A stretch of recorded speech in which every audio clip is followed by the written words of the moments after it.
السلام علیکم ورحمۃ اللہ وبرکاتہ نحمدہ ونصلی علی رسولہ الکریم اما بعد فاعوذ باللہ من الشیطان الرجیم بسم اللہ الرحمن الرحیم رب اشرح لی صدری ویسر لی امری واحلل عقدۃ من لسانی یفقہوا قولی آمین یا رب العالمین۔ یعتذرون الیکم اذا رجعتم الیہم، یعتذرون وہ بہانے بنائیں گے، معذرتیں پیش کریں گے، عذر پیش کریں گے آپ کے پاس آ کر جب آپ لوگ ان کے پاس واپس لوٹ کر جائیں گے۔ یعنی جب غزوہ تبوک کے سفر سے واپسی ہوگی تو وہ لوگ آ کے آپ کے پاس بہانے بنا رہے ہوں گے، عذر بنا رہے ہوں گے۔ کون؟ اب آگے دیکھیں، ایکچولی جو غزوہ تبوک جو تھا نا، یہ سمجھیے ایک طرح سے ایمان کو پرکھنے کا اللہ نے ایک وہ بنا دیا تھا کہ اس میں جہاد جو ہے وہ فرض عین کی حیثیت بھی رکھتا تھا، اور ساتھ ہی ساتھ حالات بھی کچھ ایسے تھے کہ شدید قسم کے گرمی کے دن تھے، اور کھجوروں کی فصل جو ہے یعنی درختوں پہ کھجوریں جو وہ پکی ہوئی تھیں، ان کو توڑنے کا ٹائم تھا۔ اور اس وقت یہ جو ہے اس غزوہ کے لیے نکلنے کا اللہ کی اور اللہ کے رسول کی طرف سے حکم آیا، تو یہ بھی تھا کہ وہ ظاہر پوری فصل خراب ہو جائے گی توڑنے والا اگر کوئی نہیں ہوگا۔ دوسرے یہ کہ بہت ایک لمبا سفر، دشوار سفر تھا، یعنی ہر طرح سے ایک مشکل جو ہے وہ کام تھا، جو حالات، موسم اور ہر طرح سے جو کہ بہت مشکل لگ رہا تھا۔ تو اس میں جو ہے نا ایمان کی سب سے زیادہ آزمائش ہوئی، اور اس میں کئی قسم کے لوگ تھے جو کہ مطلب کیٹیگریز بن گئی۔ ایک تو وہ مومن تھے کہ جو کہ بہت مخلص تھے، اور جو اللہ کا حکم، اللہ کے رسول جب بتاتے تھے اور وہ اس کے بعد اس کے آگے تو وہ کوئی دوسری بات ہی نہیں کرتے تھے، فوراً ان کا ساتھ دینے کو تیار ہو جاتے تھے۔ ان میں کچھ مخلص مسلمانوں میں کچھ ایسے ضرور تھے کہ جو بیچارے اپنے حالات کی وجہ سے، یعنی ان کے پاس مالی وسائل اتنے نہیں تھے، سامان سفر نہیں تھا، اور جنگ لڑنے کے لیے بھی ان کے پاس کوئی اسلحہ اور چیزیں، سواریاں سب سے بڑھ کر نہیں تھیں، کیونکہ دور کا یہ ایک سفر تھا، کافی لمبا فاصلہ تھا اور جانا تھا جس کے لیے، تو اس کے لیے سواری ہونا بہت ضروری تھی۔ تو وہ جو تھے مخلص تھے، لیکن وہ بیچارے وسائل کی کمی کی وجہ سے نہ جا سکے۔ تو یہ سارے تو مخلص مسلمان تھے اور ان کو اس کا بڑا صدمہ بھی تھا۔ لیکن اب ان کے علاوہ کئی قسمیں تھیں جنہوں نے جانے سے انکار کیا یا بہانے بنائے۔ تو اب ان کی قسمیں آ رہی ہیں، تین ان میں ہمیں بڑے گروہ ملتے ہیں۔ اب دیکھیں کہ وہ کون کون سے ہیں، اس چیز کو، اس بیک گراؤنڈ کو تھوڑا سا ذہن میں رکھیے گا۔ قل لا تعتذروا لن نؤمن لكم قد نبأنا الله من اخباركم، آپ کہہ دیجئے کہ بہانے مت بناؤ، یعنی جب وہ آپ کے پاس یہ عذر لے کر آئیں گے نا، تو بہانے بنائیں گے تو ان سے کہہ دے کہ آپ بہانے مت بناؤ، ہم تمہاری بات نہیں مانیں گے، اللہ نے ہمیں پوری طرح مطلع کر دیا تمہاری خبروں سے۔ یعنی مہم پر جانے سے پہلے تو آپ صلی اللہ علیہ وسلم نے اپنی شرافت اور مروت کے باعث منافقین کے جھوٹے بہانے جو تھے ان کو پر بھی ان کو اجازت دے دی تھی، لیکن اب وحی کے ذریعے کیونکہ جھوٹ کے سارے پردے چاک ہو گئے تھے، اس لیے اللہ تعالیٰ فرما رہے ہیں کہ اے نبی، اب آپ ان سے اللہ اعلان کہیے کہ ہم تو ہماری بات پر کسی بہانے پر اب یقین نہیں کریں گے، کیونکہ اب اللہ تعالیٰ نے تمہاری دل کی کیفیت جو ہے اس سے ہمیں آگاہ کر دیا۔ وَسَيَرَ اللَّهُ عَمَلَكُمْ وَرَسُولُهُ، اور اللہ اور اس کا رسول تمہارے عمل کو دیکھیں گے۔ یعنی اب آئندہ تمہارا جو رویہ ہوگا، جو تمہارا طرز عمل ہوگا، اس کو دیکھ کے فیصلہ کیا جائے گا تمہارے بارے میں کہ تم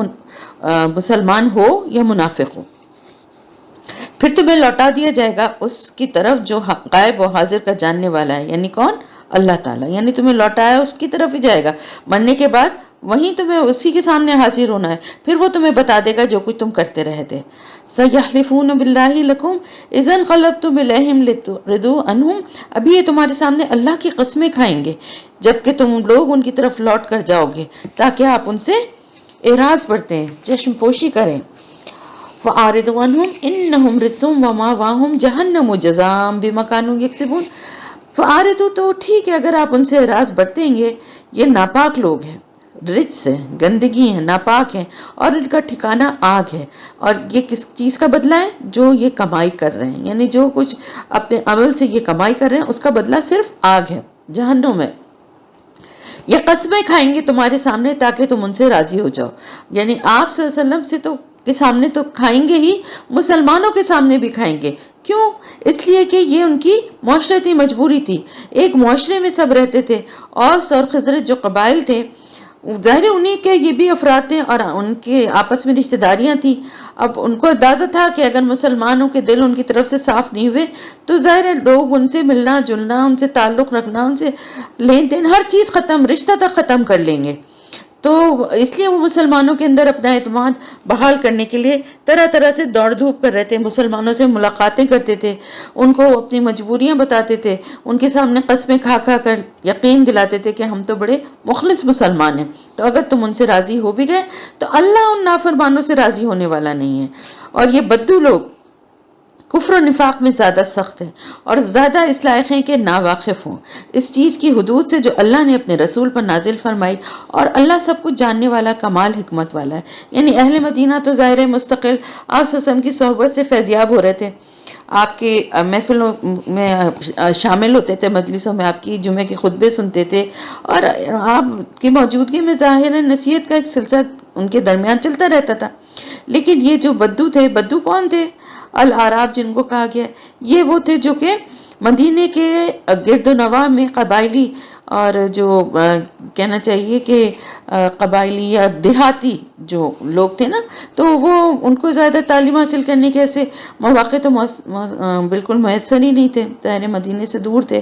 آگے آپ کے صحبت میں بیٹھ بھی نہیں پاتے تھے، اور اپنے ظاہر جو بھی اپنے روزگار یا مویشی جو چرانے کے لیے یا کھیتی باڑی کرنے کے لیے تو اتنا وہاں سے آ کے سفر کر کے اتنے فریکوینٹ آ بھی نہیں پاتے تھے۔ تو اسی وجہ سے کہا جا رہا ہے کہ کچھ فطری طور پہ بھی ان میں سختی تھی مزاج میں، کیونکہ سخت حالات اور موسموں کا مقابلہ کرتے تھے تو ایک مزاج میں بھی تھوڑی سختی تھی۔ تو اسی لیے کہا جا اللہ تعالیٰ کی طرف سے کہا جا رہا ہے کہ ان وجوہات کی بنا پر کفر و شرک اور نفاق جو تھا اس کی شدت ان لوگوں میں نسبتاً زیادہ تھی۔ وَمِنَ الْأَعْرَابِ مَن يَتَّخِذُ مَا يُنْفِقُ مَغْرَمًا، اور ان بدوؤں میں سے ایسے لوگ بھی ہیں کہ اگر انہیں کچھ خرچ کرنا پڑتا ہے تو وہ اسے تاوان سمجھتے ہیں، یعنی زکوٰۃ، عشر وغیرہ جو اسلامی نظام حکومت کے تحت ان پر عائد ہو جاتی تھی، تو یہ لوگ اس کو تاوان سمجھتے ہوئے بڑی ناگواری سے ادا کرتے تھے، اس لیے کہ اس سے پہلے اس علاقے میں تو ایسا کوئی نظام تھا ہی نہیں، اور نہ ہی یہ لوگ اس طرح کے ٹیکسز ادا کرنے کے عادی تھے۔ وہ منتظر ہیں، اور وہ منتظر ہیں تم لوگوں پر کسی گردش زمانہ کے، یعنی یہ لوگ بڑی بے صبری سے انتظار کر رہے ہیں کہ کوئی ایسی گردش کے باعث حالات ایسے خراب ہو جائیں مسلمانوں کے خلاف، اور اس طرح کے حالات ہو جائیں کہ جس سے مدینے کی یہ اسلامی حکومت ختم ہو جائے اور وہ ان پابندیوں سے آزاد ہو جائیں۔ اصل وجہ یہ ہے کہ بری گردش تو خود ان کے اوپر مسلط ہے، یعنی خود یہ جو باتیں جو چاہ رہے ہیں یہ دراصل خود ہی بری گردش میں ہے نا، کہ دین کی طرف نہیں آئے۔ یہ منافقت جو ان کے دلوں کا روگ بن چکی ہے وہی تو اصل برائی ہے جو ان پر مسلط ہے، اور اللہ سب کچھ سننے والا جاننے والا ہے۔ اور ان بدوؤں میں وہ لوگ بھی ہیں جو ایمان رکھتے ہیں اللہ پر اور یوم آخرت پر، اور وہ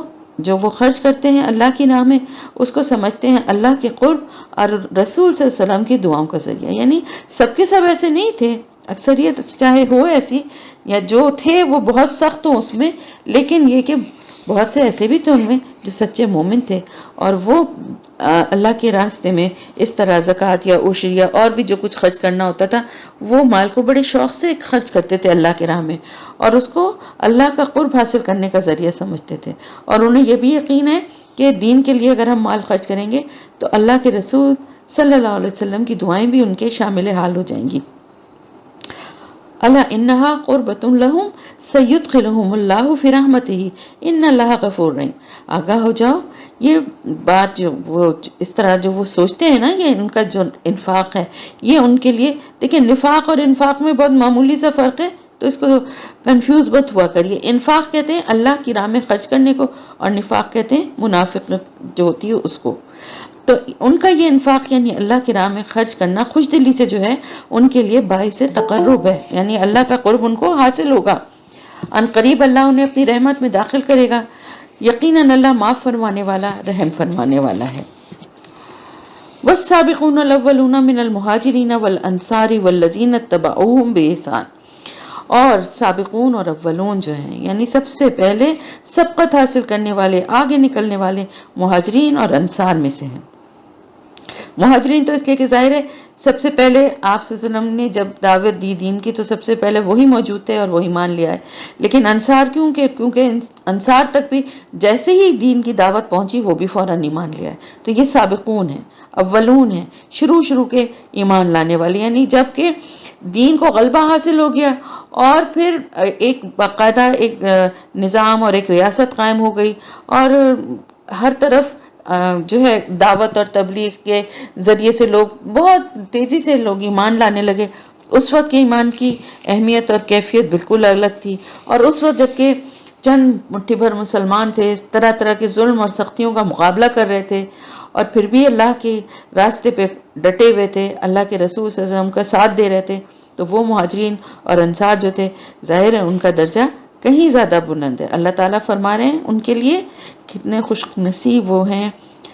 کہ اللہ ان کے لیے فرما رہے ہیں کہ اللہ ان سے راضی ہو گیا، رضی اللہ عنہم ورضوا عنہ وأعد لهم جنات تجری تحتها الانہار خالدین فیہا ابدا ذالک الفوز العظیم۔ اللہ ان سے راضی ہو گیا اور وہ اللہ سے راضی ہو گئے، اور اس نے ان کے لیے وہ، یعنی آپ یہ دیکھیے کہ اللہ تعالیٰ نے پہلے کیا فرمایا، اللہ نے پہلے یہ نہیں فرمایا کہ وہ اللہ سے راضی ہو گئے اس لیے اللہ ان سے راضی ہو گیا، بلکہ اللہ پاک فرما رہا ہے کہ پہلے فرما رہا ہے کہ اللہ ان سے راضی ہو گیا۔ کتنی حالانکہ ایک چھوٹی سی بات ہے، لیکن اگر آپ غور کریں اللہ کی آیات میں تو بہت کچھ غور کرنے کے لیے، سمجھنے کے لیے۔ تو ان کے یعنی اللہ پاک سے بڑھ کر قدردان کوئی نہیں ہے، مومنین کی نیکیوں اور ان کے ایمان کا قدردان اللہ سے بڑھ کر کوئی نہیں ہے۔ یہ اللہ کی قدردانی ہے کہ اللہ فرما رہا ہے کہ اللہ ان سے راضی ہو گیا اور وہ اللہ سے راضی ہو گئے، اور اس نے ان کے لیے باغات تیار کیے ہیں، ایسے باغات جن کے نیچے سے نہریں بہتی ہوں گی اور اس میں وہ ہمیشہ ہمیشہ رہیں گے۔ یہی ہے بہت بڑی کامیابی، یعنی اس سے بڑی کامیابی اور کیا ہوگی جس کو یہ مل جائے۔ اور جو تمہارے آس پاس کے بدو ہیں ان میں منافق بھی ہیں، اور اہل مدینہ میں بھی ہیں جو نفاق پر اڑ چکے ہیں۔ آپ انہیں نہیں جانتے، ہم انہیں جانتے ہیں، ہم انہیں دوہرا عذاب دیں گے۔ تو منافقین مدینہ ہر روز جو ہیں وہ نئے نئے عذاب سے گزرتے تھے،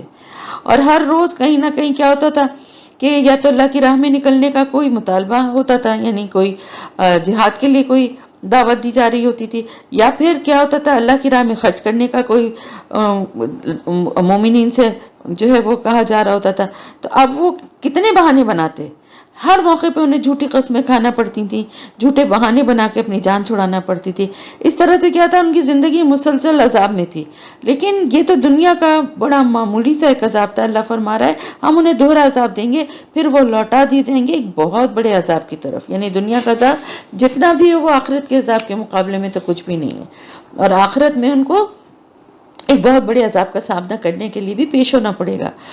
اور کچھ دوسرے لوگ ہیں جو اپنے گناہوں کا اعتراف کرتے ہیں، یعنی وہ اپنے کوتاہیوں کو چھپانے کے لیے جھوٹ نہیں بولتے، جھوٹی قسمیں نہیں کھاتے،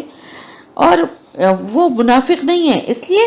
کہ جو بھی غلطی ان سے ہوتی ہے اس کو تسلیم کرتے ہیں اور کہہ دیتے ہیں کہ ہاں ہم سے ایسی غلطی ہوئی کہ ہم اپنی زندگی کی مصروفیت میں یا اپنے گھر والوں کی مشغولیت میں ہم اس قدر الجھ گئے کہ ہم دینی فرائض کی ادائیگی میں کوتاہی کر بیٹھے ہیں۔ تو پھر ایسے لوگوں کو کی جو ہے اللہ توبہ کی توفیق عطا فرماتا ہے، اور پھر ان کی توبہ کو قبول بھی فرماتا ہے۔ خلطوا عملا صالحا وآخر سیئا، انہوں نے اچھے اور برے اعمال کو ملا دیا، یعنی ملے جلے اعمال ہیں ان کے، نیک بھی اعمال ہیں لیکن کبھی کوئی غلطی بھی کر سکتے ہیں، جیسے ایک عام انسان ہوتے ہیں۔ صحابہ کرام کی اکثریت تو ایمان کے اس درجے پہ تھی نا کہ بہت ہی کم ایسا ہوتا تھا کہ ان سے کوئی اس طرح کی غلطی ہو، لیکن عام لوگ جو تھے ان سے کبھی غلطیاں بھی ہو جاتی تھیں، اور وہ دنیا داری کے جھمیلوں میں الجھ کر کہیں کوئی ان سے چوک بھی ہو جاتی تھی۔ اسأل اللہ ان یتوب علیہم ان اللہ غفور رحیم، امید ہے کہ اللہ ان کی توبہ کو قبول فرمائے گا، یقیناً اللہ بخشنے والا نہایت رحم کرنے والا ہے۔ ایک روایت کے مطابق یہ آیت جو ہے حضرت ابو لبابہ رضی اللہ تعالیٰ عنہ اور ان کے چند ساتھیوں کے بارے میں نازل ہوئی ہے۔ ان لوگوں سے سستی اور دنیا داری کی مصروفیت کے باعث یہ کوتاہی ہوئی کہ وہ غزوہ تبوک پر نہ جا سکے، لیکن جلد ہی انہیں احساس ہو گیا کہ ان سے بہت بڑی غلطی سرزد ہوئی، یعنی وہ سوچتے رہے کہ ہم بھی نکلیں گے، ہم بھی چلیں گے، ابھی قافلہ تھوڑی ہی دور پہ ہوگا، ہم جا کے پکڑ لیں گے، کریں گے، لیکن ان ساری چیزوں میں ان کی سستی اور کوتاہی سے بہت دیر ہو گئی۔ اب ان کو اتنا شدید احساس سے ندامت ہوا، کیونکہ ایمان والے تھے، تو انہوں نے کیا کیا، آپ صلی اللہ علیہ وسلم اور جو مسلمان جو جہاد پہ گئے تھے ان کی واپسی سے پہلے اپنے آپ کو مسجد نبوی کے ستونوں سے باندھ لیا ان سب نے، اور انہوں نے کھانا پینا سب، یعنی وہ ستون سے بندھے ہوئے ہیں، نہ کھانا نہ پانی کچھ نہیں۔ انہوں نے کہا جب تک حضور صلی اللہ علیہ وسلم واپس تشریف لا کر ہماری توبہ کی قبولیت کا اعلان نہیں فرمائیں گے، ہمیں اپنے ہاتھوں سے کھولیں گے نہیں، ہم یہی بندھے بندھے اپنی جانیں دے دیں گے۔ تو آپ صلی اللہ علیہ وسلم کی واپسی پر یہ آیات نازل ہوئی، آپ نے تشریف لے جا کر انہیں کھولا اور خوشخبری سنائی کہ ان کی توبہ قبول ہو گئی۔ تو دیکھیں کہ کسی سے، مومن سے اگر غلطی یا کوتاہی ہو جاتی ہے اور پھر اس کو احساس اس کا ہو، احساس ندامت ہو، اور وہ سچی توبہ کرے، اپنی اصلاح کرے، تو یقیناً اللہ تعالیٰ ایسی توبہ کو قبول فرماتے ہیں۔ ان کے مالوں میں سے صدقات قبول فرما لیجئے، اس صدقے کے ذریعے سے آپ انہیں پاک کریں گے اور ان کا تزکیہ کریں گے۔ یعنی جو مال وہ لے کر آ رہے ہیں اپنے یعنی شکر گزاری کے طور پہ کہ توبہ اللہ نے ان کے قبول کیے، تو اس شکرانے کے طور پہ روایت میں یہ آتا ہے کہ یہ جو اصحاب تھے وہ خود اپنا مال لے کر آپ صلی اللہ علیہ وسلم کی خدمت میں حاضر ہوئے تھے، یعنی اللہ کی طرف سے کچھ ان کی صرف توبہ کی قبولیت کا ہی صرف حکم نازل ہوا تھا، لیکن وہ شکرانے کے طور پر اللہ کی راہ میں اپنے مال لے کر حاضر ہوئے اور کہا کہ اپنی کوتاہی کی وجہ سے، اس کوتاہی کی وجہ سے ہم یہ مال اللہ کی راہ میں، کیونکہ اس مال کی وجہ سے ہم سستی میں آئے اور کوتاہی میں پڑے، تو یہ کیونکہ مخلص مومن تھے، صرف سستی اور کمزوری کے باعث ان سے کوتاہی ہوئی تھی، اس لیے اللہ تعالیٰ نے فرمایا کہ ان کے صدقات قبول کر لیے جائیں، جبکہ منافقین کے صدقات قبول کرنے سے آپ صلی اللہ علیہ وسلم کو منع فرما دیا گیا تھا۔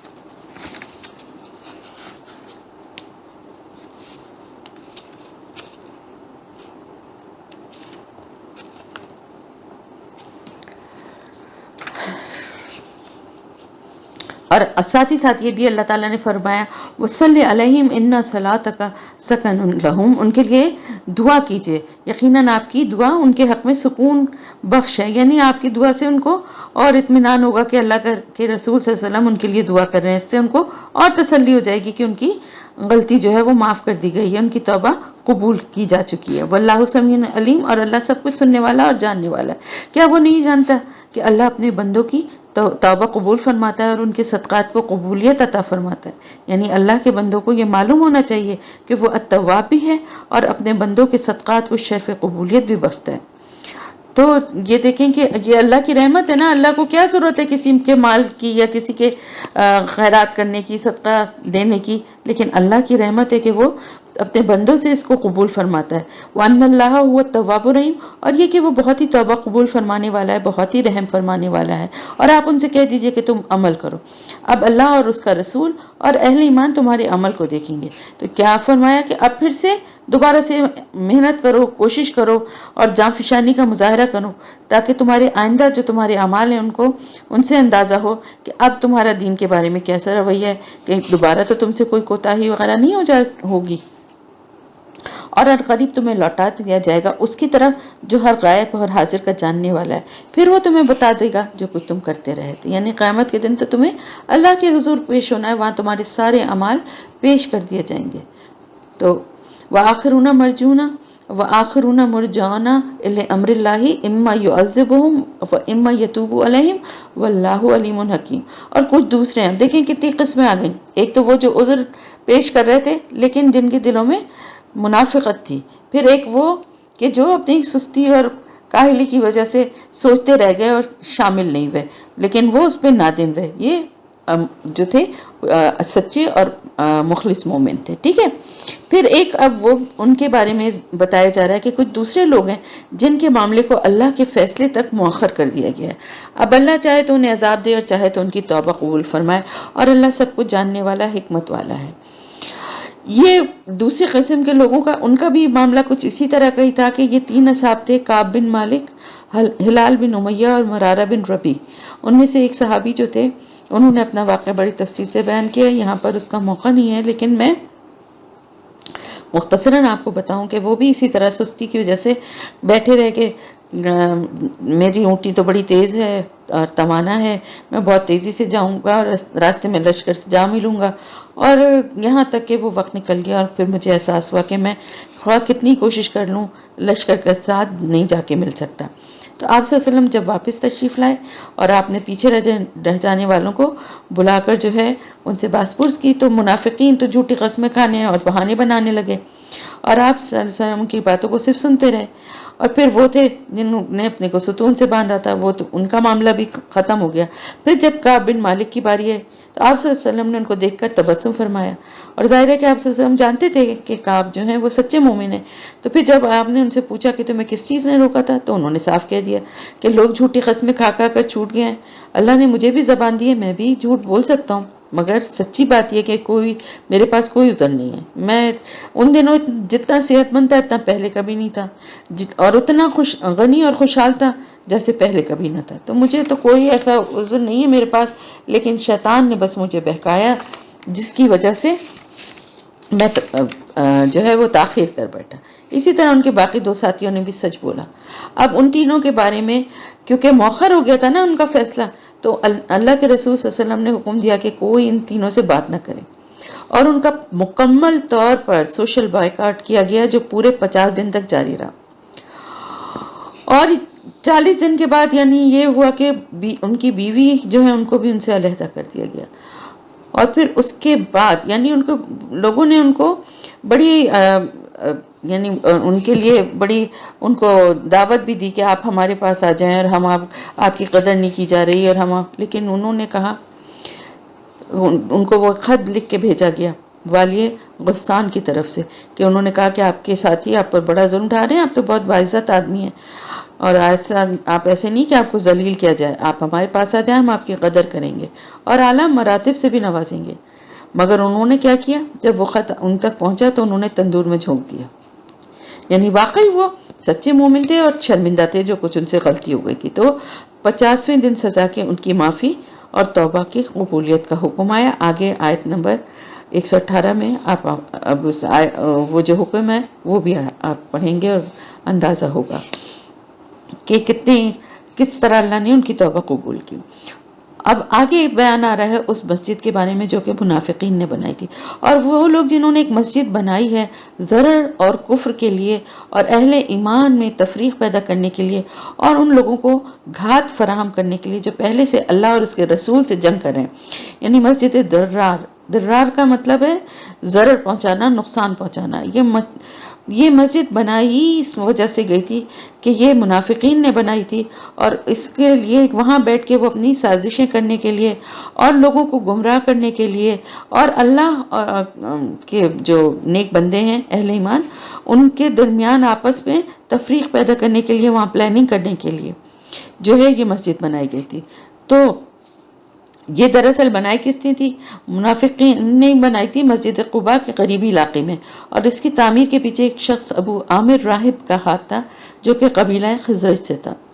اور وہ پہلے زمانے جاہلیت میں عیسائیت قبول کر کے راہب بن گیا تھا، لیکن بعد میں وہ آپ صلی اللہ علیہ وسلم کا شدید ترین دشمن بن گیا، اور قریش مکہ کی بدر میں شکست کے بعد یہ شخص مکے میں جا کر آباد ہو گیا تھا، اور اہل مکہ کو آپ صلی اللہ علیہ وسلم اور مسلمانوں کے خلاف اکساتا رہتا تھا۔ مگر جب دیکھا کہ اس کی کوئی چال نہیں چل سکی اور تمام جنگیں جو تھیں ان میں مسلمانوں کے خلاف اس نے کسی نہ کسی طرح حصہ لیا، مگر حنین کی جنگ کے بعد اس کو جب اندازہ ہوا کہ اب یہاں اس کے لیے کوئی جگہ نہیں رہی تو وہ شام چلا گیا، لیکن وہاں جا کر بھی مسلمانوں کے خلاف سازشوں میں مصروف رہا۔ اسی نے منافقین نے مدینہ کے ساتھ مسلسل اپنے رابطے رکھے ہوئے تھے، اور اسی کے یہ آئیڈیا تھا جس پر منافقین نے یہ مسجد بنائی تھی، اور وہ قسمیں کھا کر کہیں گے کہ ہم نے تو نیکی کا ارادہ کیا تھا، مگر اللہ گواہی دیتا ہے کہ یہ بالکل جھوٹ ہے۔ یعنی وہ کہیں گے ہماری تو کوئی بری نیت نہیں، ہم نے تو ایک مسجد ہی بنائی ہے نا، ہمارا ارادہ تو نیکی اور بھلائی کا تھا۔ ہم نے کہا ذرا وہ مسجد ذرا دور پڑتی ہے تو ایک اور مسجد بنا لیں جو ذرا قریب ہو اور ہم نماز جماعت کے ساتھ ادا کریں۔ لا تقم فیہ ابدا، اے نبی صلی اللہ علیہ وسلم آپ اس میں کبھی کھڑے نہ ہوں۔ یعنی مسجد بنانے کے بعد یہ منافقین آپ صلی اللہ علیہ وسلم کے پاس بھی درخواست لے کر آئے کہ آپ مسجد میں تشریف لے آئیں تو بڑی برکت ہوگی، مگر اللہ تعالیٰ نے آپ کو روک دیا کہ آپ وہاں تشریف نہ لے جائیں۔ یقیناً وہ مسجد جس کی بنیاد پہلے دن سے تقوی پر رکھی گئی ہے وہ زیادہ مستحق ہے کہ آپ اس میں کھڑے ہوں یا نماز پڑھیں. کھڑے ہونے سے مطلب ہے نماز پڑھیں. اور وہ مسجد کون سی ہے؟ مسجد قباء، جس کی بنیاد آپ صلی اللہ علیہ وسلم نے خود اپنے دست مبارک سے رکھی تھی. فیہ رجال یحبون ان یتطہروا واللہ یحب المتطہرین. اس میں وہ لوگ ہیں جو کہ بہت پاک باز ہیں. اس میں وہ لوگ ہیں جو پسند کرتے ہیں کہ وہ بہت پاک رہیں، یعنی پاک باز ہیں. اور اللہ ایسے لوگوں کو پسند کرتا ہے جو بہت زیادہ پاک رہتے ہیں. مومنین اصحاب قبا، مسجد قبا کے آس پاس جو رہنے والے ہیں ان کے بارے میں اللہ تعالیٰ فرما رہے ہیں کہ پاک باز لوگ ہیں، پاک صاف رہنے والے لوگ ہیں، اللہ کے نیک بندے ہیں. تو یہ مسجد جو ہے وہ جو ہے اللہ کو محبوب ہے، جہاں کے نماز پڑھنی چاہیے. افمن اسس بنیانہ علی تقوی من اللہ ورضوان خیر، تو کیا بھلا جس نے اپنی عمارت کی بنیاد رکھی ہو اللہ کے تقوی اور اس کی رضا پر وہ بہتر ہے؟ ام من اسس بنیانہ علی شفا جرف ہار فانہار بہ فی نار جہنم، یا وہ کہ جس نے اپنی تعمیر کی بنیاد رکھی ہے ایک ایسی کھائی کے کنارے پر جو گرنا چاہتی ہے، یہ گرنے والی ہے، تو وہ اس کو لے کر گر گئی جہنم میں. تو یعنی جو عمارت کبھی کوئی تعمیر کی جاتی ہے تو اس کے لیے کسی مضبوط اور ٹھوس جگہ کا انتخاب کیا جاتا ہے نا. تو منافقین کی تدبیروں اور سازشوں کی مثال دی جا رہی ہے کہ یہ جو انہوں نے بنائی ہے نا وہ ایسی ہے جیسے وہ جہنم کے کنارے کسی گہری کھائی پر انہوں نے یہ عمارت بنائی ہے. تو اب وہ کنارہ جو ہے وہ ظاہر ہے اس کے نیچے کچھ بھی نہیں ہے. ہوتا ہے نا بعض دفعہ کہ وہ ایک پہاڑ یا کسی چشمے یا دریا کے کنارے پہ نیچے سے پانی جو ہے وہ پتھر کو کاٹتا رہتا ہے، اوپر سے بظاہر پتھر نظر آ رہا ہوتا ہے، تو وہ کنارہ خود بھی گر کر رہے گا اور ان کو بھی اس مسجد سمیت جو کہ انہوں نے بنائی تھی جہنم میں گرائے گا. واللہ لا یہدی القوم الظالمین، اور اللہ تعالیٰ ظالم لوگوں کو، ایسی قوم کو جو کہ ظالم ہوں، ان کو ہدایت کا راستہ نہیں دکھاتا. یہ عمارت جو انہوں نے بنائی ہے ان کے دلوں میں شکوک و شبہ پیدا کیے رکھے گی، سوائے اس کے کہ ان کے دلوں کے ٹکڑے کر دیے جائیں. یعنی اتنی اندر منافقت ان کی گھس چکی ہے کہ اب اس کو وہ کسی معمولی علاج سے ٹھیک نہیں ہو سکتے. اگر ان کے دل کے یا جسم کے ٹکڑے ٹکڑے کر دیے جائیں تب شاید اس کی جڑوں کو نکالنا ممکن ہو. اور اللہ سب کو جاننے والا، حکمت والا ہے. ان اللہ اشتری من المؤمنین انفسهم واموالهم بان لهم الجنہ، یقیناً بے شک اللہ نے خرید لی ہیں اہل ایمان سے ان کی جانیں بھی اور ان کے مال بھی اس قیمت پر کہ ان کے لیے جنت ہے. یعنی یہ دو طرفہ اللہ کا سودا ہے جو کہ ایک مومن بندے کا اپنے رب کے ساتھ ہے کہ بندہ اپنی جان اور مال بیچ دیتا ہے کہ اللہ کے حکم اور اللہ کی رضا کے لیے میرے جان اور مال حاضر ہے، اور اللہ اس کے عوض اس کو جنت، یعنی اس مال کو اور جان کو جنت کے عوض خرید لیتا ہے. یقاتلون فی سبیل اللہ فیقتلون ویقتلون، وہ جنگ کرتے ہیں اللہ کی راہ میں، پھر قتل کرتے بھی ہیں اور قتل ہوتے بھی ہیں. یعنی مارتے بھی ہیں کافروں کو اور پھر بعض دفعہ شہید بھی ہو جاتے ہیں. دونوں طرح سے اللہ کی راہ میں نکلتے ہیں تو یا تو غازی بنتے ہیں یا شہید. یہ وعدہ اللہ کے ذمہ ہے سچا تورات، انجیل اور قرآن میں. تو یہ بتایا جا رہا ہے کہ اللہ کی کتابیں جو پہلے تورات اور انجیل تھی ان میں بھی یہی، کیونکہ دیکھیں اللہ مومن کی زندگی اور اس کا مال، اس کی جان، ہر چیز جو ہے نا وہ ہے تو اللہ ہی کی امانت ہے نا، اللہ کی ہی عطا کردہ ہے. لیکن یہ اللہ کی رحمت ہے کہ جو چیز اس کی ہی ہے اس کا مالک ہمیں بنا کے اور اس کا سودا ہم سے کر رہا ہے کہ میری رضا اور میرے حکم پہ چلنے والے بنو تو پھر جنت تمہاری ہے. اور اللہ سے بڑھ کر اپنے عہد کو وفا کرنے والا کون ہے؟ بس خوشیاں مناؤ اپنے سودے پر جس کا سودا تم نے اس کے ساتھ، اپنی تجارت پر جس کا سودا تم نے اس کے ساتھ کیا ہے، اور یہی بڑی کامیابی ہے، سب سے بڑی کامیابی یہی ہے. التائبون العابدون الحامدون السائحون الراکعون الساجدون. اب ان کی یہ خصوصیات ہیں. کون ہیں وہ لوگ جو کہ اللہ کے ہاتھ اپنی جانیں اور اپنے مال بیچتے ہیں؟ ان کی کچھ خصوصیات بھی ہیں نا، اور یہ خصوصیات ہم سب کو اپنا جائزہ لینا چاہیے کہ اس میں سے کتنی ہم میں ہیں، اور اگر نہیں ہیں تو ان کے لیے کوشش کرنی چاہیے، کیونکہ بدلہ کیا ہے؟ جنت. تو وہ ہیں توبہ کرنے والے. یعنی ایسا نہیں ہے کہ ان سے کبھی کوئی گناہ نہیں ہوتا، لیکن اگر ہوتا ہے تو پھر فوراً احساس ہوتی ہے اس کی توبہ کرتے ہیں اور اپنی اصلاح کرتے ہیں. عبادت کرنے والے اللہ کی، یعنی ایک اللہ کی عبادت کرتے ہیں اور اس کی حمد کرنے والے، اس کا شکر ادا کرنے والے، اور الساہون الراکعون الساجدون، دنیا کی آسائشوں سے لا تعلق رہنے والے، رکوع کرنے والے، سجدہ کرنے والے۔ تو سائحون کا لفظی مطلب تو ہے، لفظی مطلب تو یہ ہے کہ سیاحت کرنے والے، لیکن یہاں پر اس سے مراد کیا ہے؟ سیر و سیاحت نہیں ہے، بلکہ دنیا کی آسائشیں چھوڑ کر اللہ کی راہ میں نکلنا، جہاد اور قتال کے لیے۔ تو یہ خصوصیات اللہ تعالیٰ فرما رہے ہیں کہ میرے ان نیک بندوں کی یہ خصوصیات ہیں جن کے ساتھ سودا ہوا ہے نا، یہ ان کی خصوصیات ہیں۔ اور اس کے ساتھ ساتھ وہ کیا کرتے ہیں؟ نیکی کا حکم دینے والے، بدی سے روکنے والے، اور اللہ کی حدود کی حفاظت کرنے والے۔ اور اے نبی صلی اللہ علیہ وسلم، آپ ان اہل ایمان کو خوشخبری سنا دیجئے، بشارت دے دیجئے۔ اور نہیں ہے ما کان للنبی والذین آمنوا ان یستغفروا للمشرکین ولو کانوا اولی القربى، اور نہیں ہے نبی کے لیے یا ان لوگوں کے لیے جو کہ ایمان لے آئے ہیں کہ وہ استغفار کریں مشرکین کے لیے، خواہ وہ ان کے کتنے ہی قریبی یعنی قرابت داروں، کتنے ہی قریبی رشتے ہوں ان کے۔ اس کے بعد جبکہ ان پر واضح ہو چکا ہے کہ وہ لوگ جہنمی ہیں، یعنی ان کا فیصلہ ہو گیا ہے کہ مشرکین جو ہیں ان کے لیے جہنم ہے اور ان کی کوئی معافی نہیں ہے، تو پھر اب ان کے لیے استغفار نہیں کیا جائے گا۔ اور نہیں تھا استغفار کرنا ابراہیم کا اپنے باپ کے حق میں، مگر ایک وعدے کی بنیاد پر جو انہوں نے اس سے کیا تھا کہ جب حضرت ابراہیم علیہ السلام کے والد نے ان کو گھر سے نکالا تو جاتے ہوئے آپ نے ان سے کہا تھا کہ میں آپ کے لیے پھر بھی دعا کرتا رہوں گا۔ تو لیکن جب ان پر واضح ہو گیا کہ وہ اللہ کے دشمن ہیں، یعنی وہ تو حالت کفر میں ہی زندگی گزاری اور اسی میں پھر وہ ختم بھی ہو گئے، تو آپ نے ان سے اعلان بیزاری کر دیا۔ یقیناً ابراہیم بہت حلیم، بہت دردمند دل رکھنے والے اور بہت حلیم الطبع تھے۔ تو زندگی میں جب تک والد ان کے زندہ تھے، بے شک وہ کفر پر تھے، لیکن وہ ان کے لیے دعا کرتے تھے اس امید پر کہ شاید اللہ کی طرف سے انہیں ہدایت کی توفیق ہو جائے۔ لیکن جب ان کی موت واقع ہو گئی تو آپ نے ان کے لیے استغفار بند کر دیا۔ کیوں؟ کہ جو شخص کفر پر ہی اڑا رہا اور اسی حالت میں اس کی موت واقع ہو گئی تو پھر اس کے لیے توبہ کا دروازہ بند ہو گیا۔ وَمَا كَانَ اللَّهُ لِيُضِلَّ قَوْمًا بَعْدَ إِذْ هَدَاهُمْ حَتَّى يُبَيِّنَ لَهُم مَّا يَتَّقُونَ، اور اللہ کا یہ طریقہ نہیں ہے کہ کسی قوم کو گمراہ کر دے اس کے بعد کہ انہیں ہدایت دی ہو، جب تک ان پر واضح نہ کر دے کہ انہیں کس چیز سے بچنا ہے۔ یعنی یہ اس معافی کا اعلان ہے جو اس حکم کے نازل ہونے سے پہلے جو لوگ اپنے مشرک والدین یا رشتہ داروں کے لیے مغفرت کی دعا کرتے تھے۔ تو چلو جو پہلے یعنی اللہ تعالیٰ فرما رہا ہے اگر کسی نے کر دیا ہے اس طرح کی دعا کی ہے تو اس وقت تک اللہ کی طرف سے حکم نہیں آیا تھا نا، تو اس لیے ان کو اس کی کوئی سزا نہیں دی جائے گی۔ یقیناً اللہ ہر شے کا جاننے والا ہے۔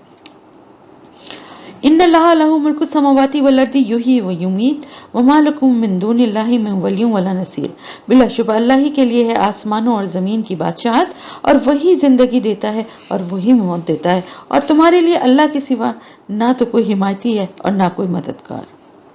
اللہ مہربان ہوا نبی صلی اللہ علیہ وسلم پر اور مہاجرین اور انصار پر بھی جنہوں نے آپ کا اتباع کیا، یعنی ساتھ دیا مشکل وقت میں۔ اس کے بعد کہ ان میں سے ایک گروہ کے دل میں کچھ کجی آنے لگی، یعنی کبھی ایسا بھی ہوتا ہے نا کہ انسان میں کچھ کمزوری آ جاتی ہے، جیسے غزوہ احد میں بھی ہوا تھا نا کہ عارضی طور پہ دو قبیلے تھے مسلمانوں کے، بنو حارثہ اور بنو سلمہ، تو وہ تھوڑے سے منافقین کے واپس پلٹنے کے بعد ان کے دل میں بھی تھوڑی سی کمزوری اور وہ کچھ ایسا خیال آیا تھا نا کہ شاید واپس پلٹنا زیادہ بہتر ہے، لیکن خیر وہ بھی انہوں نے فوراً ہی اپنی اصلاح کر لی تھی۔ پھر اللہ نے ان پر نظر رحمت فرمائی، یقیناً وہ ان کے حق میں بہت مہربان رحم فرمانے والا ہے۔ وَلَلثَّلَاثَةِ الَّذِينَ خُلِّفُوا، اور ان تین پر بھی اللہ نے رحمت کی نگاہ کی جن کا معاملہ مؤخر کر دیا گیا تھا۔ وہ یہ وہی تین اصحاب ہیں، کعب بن مالک، خلاد بن امیہ اور مرارہ بن ربیع رضی اللہ تعالیٰ عنہم۔ ان کے لیے اب اعلان معافی ہے اللہ کی طرف سے۔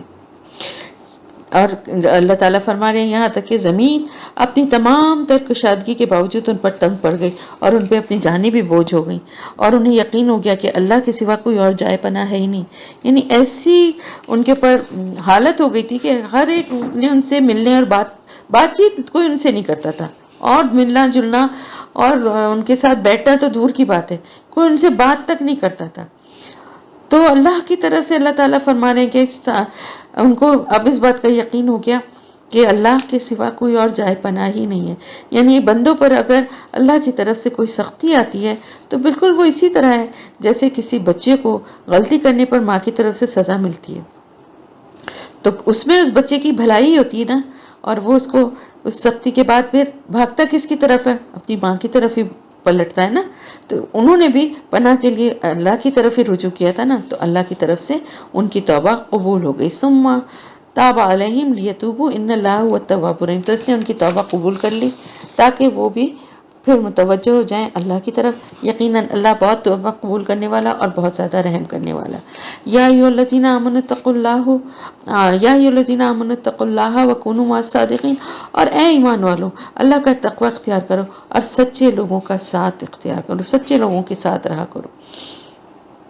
اور اہل مدینہ اور ان کے ارد گرد کے بدو لوگوں کے لیے روا نہیں تھا کہ وہ اللہ کے رسول صلی اللہ علیہ وسلم کو چھوڑ کر پیچھے بیٹھے رہتے، اور نہ یہ کہ اپنی جانوں کو آپ کی جان سے بڑھ کر عزیز رکھتے. یہ اس لیے نہیں کہ انہیں پیاس، مشقت اور فاقے کی صورت میں جو بھی تکلیف پہنچتی وہ اللہ کی راہ میں اور جہاں کہیں بھی وہ قدم رکھتے ہیں کفار کے دلوں کو جلاتے ہوئے اور دشمن کے مقابلے میں کوئی بھی کامیابی حاصل کرتے ہیں تو ان کے لیے ان سب کے عوض نیکیوں کا اندراج ہوتا ہے. یعنی مسلمان جو نکلتے ہیں نا، تو اہل ایمان جب اللہ کی راہ میں نکلتے ہیں ان کی ہر مشقت اور ہر تکلیف کے عوض اللہ تعالیٰ ان کی نیکیوں کے ذخیرے میں مسلسل اضافہ فرماتے رہتے ہیں. چھوٹی سی چھوٹی بھی کوئی مشکل یا تکلیف اللہ کی راہ میں اٹھاتا ہے تو اللہ پاک اس کے عوض اس کو بے حساب نیکیوں اس سے نوازتے ہیں. بے شک اللہ تعالیٰ نیک لوگوں کے اجر کو ضائع نہیں کرتا، اللہ بڑا قدردان ہے. اور جو بھی وہ خرچ کرتے ہیں کوئی نفقہ چھوٹا ہو یا بڑا، اور طے کرتے ہی کوئی وعدی،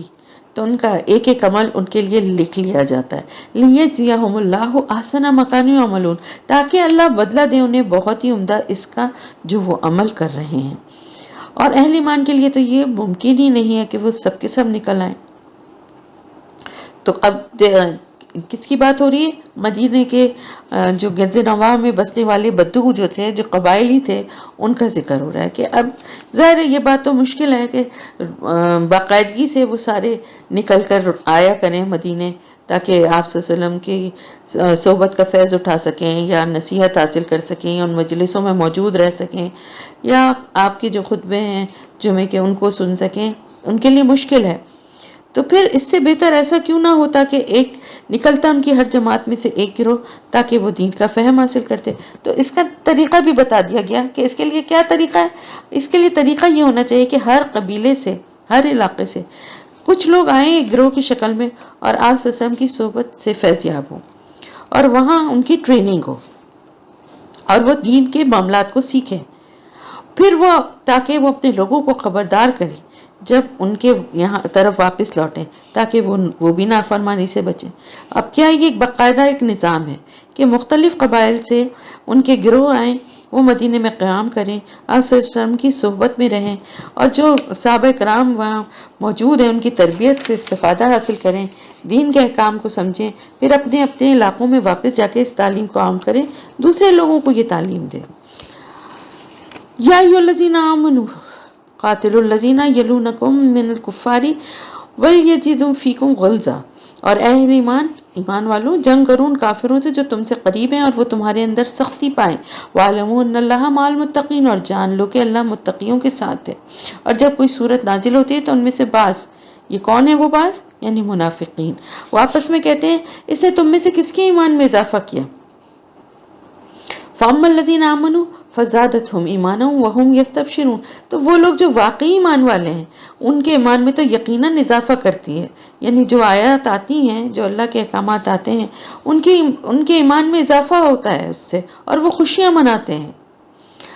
وَأَمَّا الَّذِينَ فِي قُلُوبِهِم مَرَضٌ فَزَادَتْهُمْ رِجْسًا إِلَى رِجْسِهِمْ وَمَاتُوا وَهُمْ كَافِرُونَ. اب وہ رہے وہ لوگ جن کے دلوں میں بیماری یا روگ ہے، کس چیز کا؟ نفاق کا، تو وہ ان کے اندر کی گندگی میں اور مزید گندگی کا اضافہ کر دیتے ہیں اور وہ بڑھتے ہیں اس حال میں کہ وہ کافر ہوتے ہیں. کیا یہ منافقین دیکھتے نہیں کہ ہر سال انہیں آزمایا جاتا ہے، ایک بار یا دو بار، یعنی جہاد کا مرحلہ ہو یا کسی اور آزمائش کا موقع ہو، وقفے سے سال میں 1-2 مرتبہ ان منافقین کے امتحان کا سامان ہو ہی جاتا تھا، جس سے ان کی منافقت کا پردہ چاک ہوتا رہتا تھا۔ ثم لا یتوبون ولا هم یذکرون، پھر بھی نہ تو یہ لوگ توبہ کرتے ہیں اور نہ ہی نصیحت حاصل کرتے ہیں۔ وَإِذَا مَا أُنزِلَتْ سُورَةٌ نَظَرَ بَعْضُهُمْ إِلَى بَعْضٍ، اور جب کوئی صورت نازل ہوتی ہے تو یہ لوگ آپس میں ایک دوسرے کو دیکھتے ہیں، یعنی جب کوئی ایسے احکامات نازل ہوتے ہیں جیسے جہاد کے یا اللہ کے راہ میں خرچ کرنے کے، تو آپ صلی اللہ علیہ وسلم کی محفل میں جو منافقین موجود ہوتے ہیں وہ آنکھوں سے ایک دوسرے کو اشارے کرتے ہیں۔ کیا اشارے کرتے ہیں؟ کہ تمہیں کوئی دیکھ تو نہیں رہا، اگر نہیں دیکھ رہا تو چپکے سے وہاں سے کھسک لو، اور پھر وہ وہاں سے کھسک جاتے ہیں۔ صرف اللہ قلوبہم بانہم قوم لا یفقہون، دراصل اللہ نے ان کے دلوں کو پھیر دیا ہے اس لیے کہ یہ ایسے لوگ ہیں جو سمجھ نہیں رکھتے۔ لقد جاءکم رسول من انفسکم عزیز علیہ ما عنتم، اے لوگوں بلا شبہ دیکھو تمہارے پاس تم میں سے ہی ایک رسول آ گیا ہے جس کو بہت گراں گزرتا ہے، بہت بھاری گزرتی ہے تمہاری تکلیف، یعنی اس کے اوپر تمہاری تکلیف بہت بھاری گزرتی ہے۔ ہر وہ شے جو تمہیں مصیبت اور ہلاکت سے دوچار کرنے والی ہو وہ ہمارے پیارے رسول صلی اللہ علیہ وسلم کے دل پر نہایت گراں گزرتی تھی۔ آپ صلی اللہ علیہ وسلم لوگوں کو دنیا اور آخرت دونوں کی ہلاکتوں اور مصیبتوں سے محفوظ دیکھنا چاہتے تھے۔ حریص علیکم بالمؤمنین رؤوف الرحیم، تمہارے حق میں بھلائی کے معاملے میں وہ بہت حریص ہیں، یعنی بہت چاہتے ہیں، سب زیادہ سے زیادہ حرص ہے ان کو کہ مومن جو ہے کسی طرح سے وہ بچ جائیں اور ہدایت کے راستے پہ آ جائیں۔ اہل ایمان کے لیے شفیق بھی ہیں، رحیم بھی ہیں۔ فَإِن تَوَلَّوْا فَقُلْ حَسْبِيَ اللَّهُ لَا إِلَٰهَ إِلَّا هُوَ عَلَيْهِ تَوَكَّلْتُ وَهُوَ رَبُّ الْعَرْشِ الْعَظِيمِ، پھر بھی اگر یہ لوگ منہ پھیریں یا روگردانی کریں تو اے نبی صلی اللہ علیہ وسلم کہہ دیجئے کہ میرے لیے اللہ ہی کافی ہے، اس کے سوا کوئی عبادت کے لائق نہیں، اس کے سوا کوئی الہ نہیں، اسی پر میں نے توکل کیا اور وہ بہت بڑے عرش کا مالک ہے۔ تو سورہ توبہ یہاں پر ختم ہو گئی اور سورہ یونس اب جو ہے وہ شروع ہو رہی ہے۔ الف لام را، حروف مقطعات، تلک آیات الکتاب الحکیم، یہ بہت حکمت بھری کتاب کی آیات ہیں۔ کیا لوگوں کو بہت تعجب ہوا ہے کہ ہم نے وحی بھیج دی ایک ایسے شخص پر جو انہی میں سے ہے؟ ان انذر الناس وبشر الذین آمنوا ان لهم قدم صدق عند ربهم، کیا آپ لوگوں کو خبردار کر دیجئے اور ایمان والوں کو بشارت دیجئے، خوشخبریاں سنائیے کہ ان کے لیے ان کے رب کے پاس بہت اونچا مرتبہ ہے، بہت اونچا درجہ ہے۔ قال الکافرون ان ھذا لساحر مبین، اور کافروں نے کہا کہ یہ تو ایک کھلا ہوا جادوگر ہے۔ ان ربکم اللہ الذی خلق السماوات والارض فی ستۃ ایام، یقیناً تمہارا رب وہ اللہ ہے جس نے آسمانوں اور زمین کی تخلیق فرمائی 6 دنوں میں، پھر وہ عرش پر متمکن ہو گیا اور وہ تدبیر کرتا ہے ہر معاملے کی۔ تو ثم استوى علی العرش یدبر الامر، تو میں نے پہلے ہی بتایا تھا کہ عرش جو ہے نا اس کے بارے میں اتنی ڈیٹیل نہ تو تفسیر میں اور نہ ہم جانتے ہیں، تو پھر اس کو وہیں پہ کس طرح کا عرش ہے اور کہاں پہ اللہ اس پہ کس طرح متمکن ہے یہ اللہ زیادہ بہتر جانتا ہے، اور وہ تدبیر کرتا ہے ہر معاملے کی۔ ما من شفیع الا من بعد اذنہ، یہ بہت خطرناک آیت ہے اور اس کو سمجھنا چاہیے کہ کوئی بھی شفاعت کرنے والا نہیں ہے مگر اس کی اجازت کے بغیر، یعنی اللہ کا اذن حاصل کیے بغیر اس کے پاس کوئی کسی کی سفارش نہیں کر سکتا۔ اور ذالکم اللہ ربکم فاعبدوہ افلا تذکرون، اور وہ ہے اللہ جو تمہارا رب ہے، بس تم اسی کی بندگی کرو، اسی کی عبادت کرو، تو کیا پھر بھی تم نصیحت حاصل نہیں کرتے؟ الہی مرجعکم جمیعا وعد اللہ حقا، تم سب کا لوٹنا اسی کی جانب ہے، یہ اللہ کا وعدہ ہے جو کہ سچا ہے۔ انہ یبدأ الخلق ثم یعیدہ، وہی ہے جو خلق کا آغاز کرتا ہے، یعنی اسی نے سب سے پہلے ابتدا کی کسی چیز کی تخلیق کی، پھر وہی اس کو دوبارہ لوٹا بھی دے گا۔ یعنی جس طرح اللہ نے پہلی دفعہ سب کچھ پیدا فرمایا ہے، تو پہلی دفعہ تو زیادہ مشکل ہوتا ہے نا کوئی چیز کی تخلیق، تو جب پہلی دفعہ اس کے لیے مشکل نہیں ہے تو دوبارہ پیدا کرنا اس کے لیے کیوں مشکل ہوگا۔